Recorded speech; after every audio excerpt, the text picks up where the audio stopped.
जी sir, आज की press conference का क्या अहम मुद्दा है सर? जी, सबसे पहले मेरे सारे प्रिंट एंड इलेक्ट्रॉनिक मीडिया जो भी करनाल ज़िले से हैं, उन सबका बहुत-बहुत हार्दिक अभिनंदन और स्वागत है इस प्रेस कॉन्फ्रेंस में।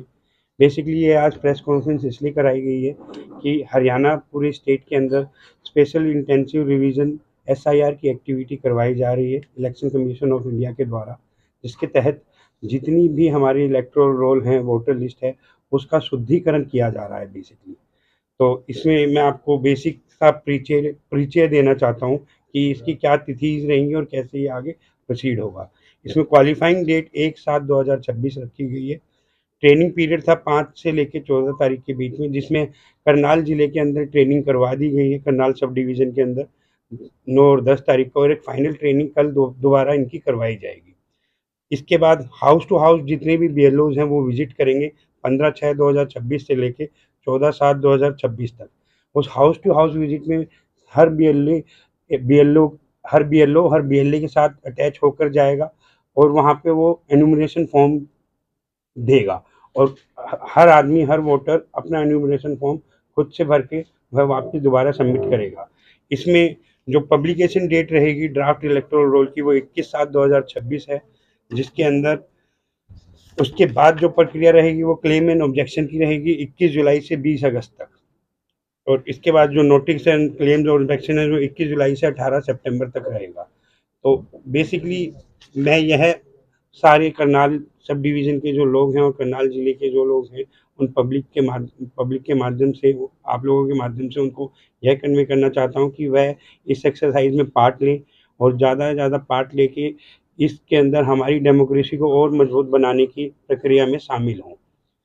बेसिकली हमारे करनाल जो विधानसभा है, इसमें 234 बूथ हैं, जिनमें से 26 सुपरवाइजर नियुक्त कर चुके हैं, और 234 के 234 बूथों पे हर एक बीएलओ अपॉइंट हो चुका है, जिसके तहत जितनी भी हमारी यहाँ पॉलिटिकल पार्टीज हैं उन्होंने भी BLA 1 और BLA 2 भी अपॉइंट कर दी हैं, और ये BLA 1 और BLA 2 की सहायता और इनकी मदद के थ्रू ये इस पूरी प्रक्रिया को कंप्लीट करवाया जाएगा। सर, जिन लोगों की वोट दूसरे प्रदेशों में भी है या जिन लोगों की गांव में वोट है, शहर में बनी हुई है, इनकी डबल वोट है, उनका किस तरह से रहेगा? उसी के शुद्धिकरण के लिए बीएलए जितने बीएलओ हैं, जितने भी, वो हाउस टू हाउस विजिट करेंगे, एनुमरेशन फॉर्म भरे जाएंगे, और उसी ये प्रक्रिया इसलिए की जा रही है जिनके डुप्लीकेट्स वोट हैं या जिनके 2 जगह वोट हैं, उनको क्लियर कट एक तरीके से ठीक किया जा सके। सर, जून का जो महीना होता है सर, वो आमतौर पर छुट्टियां इसमें स्कूलों की होती है, लोग बाहर जाते हैं, तो अगर लोग घर पे नहीं मिलेंगे तो फिर कैसे? उस चीज के लिए हर बीएलओ को डायरेक्शन दी गई कि वो 3 बार विजिट करेंगे, वो हर घर में वो 3 बार विजिट करेंगे। कोई समय सीमा तय की गई है कि कितने दिन का समय दिया जाएगा उन परिवारों को विजिट के लिए? जी 1 महीने का जो पीरियड एक है महीने का हमारा, पीरियड है। सर, कोई स्थानीय वो निवासी फिक्स है। खुद जाके करवाना चाहे तो क्या खुद भी करवा सकते हैं? बिल्कुल कहीं जाके? बिल्कुल आ बिल्कुल, सकते हैं, कहाँ पर सर? वो ईआर ऑफिस में यहाँ पर आ सकते हैं, अपने बीएलओ से संपर्क कर सकते हैं। आधार कार्ड की कुछ रूल नहीं, रहेगा इसमें? आईडी कार्ड हमारा 12th नंबर का आईडी प्रूफ है, वो ओनली आपका एक प्रूफ है कि हाँ मैं नागरिक हूँ इंडिया का, बस। नहीं, जिस तरह से वोट दूसरे प्रदेश में बनी हुई है वो कैसे कटेगी? वो हम जो फॉर्म आपको देंगे, आप हमें डिक्लेयर करोगे कि भी मुझे यहाँ रुकना है, मेरा हाउस नंबर ये है, हम यहाँ चाहते हैं।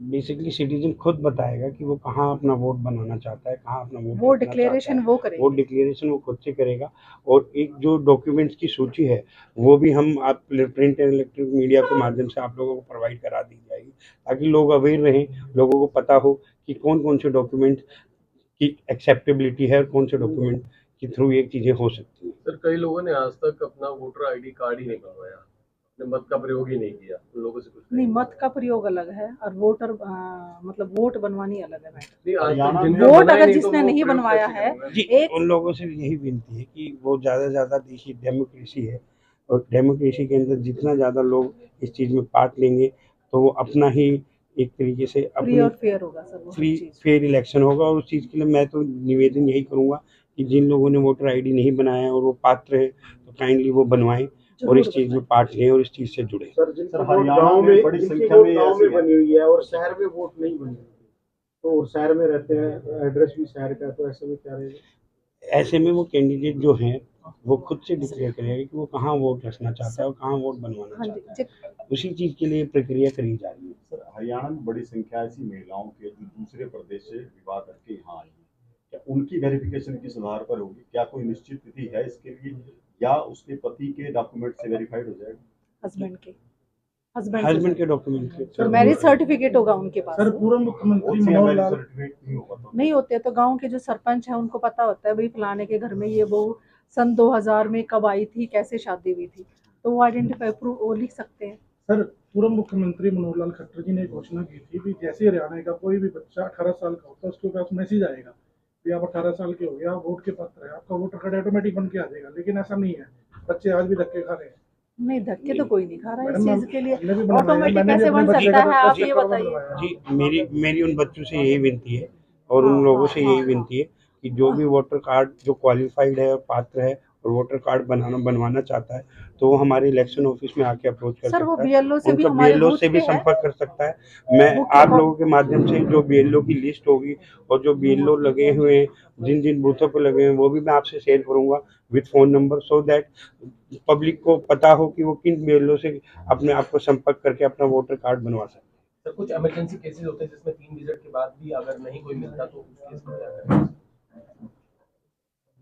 जी, उसके लिए जो 3 विजिट के बाद नहीं भी मिलता और कोई एग्जिस्ट ही नहीं करता वहाँ पे, तो उसी चीज़ के लिए एक्सरसाइज कराई जा रही है कि बाद में देखिए, ये नहीं है कि इसके अंदर अभी वोट ये क्लेम एंड ऑब्जेक्शन का भी पीरियड रहेगा, वो अपील भी कर सकते हैं।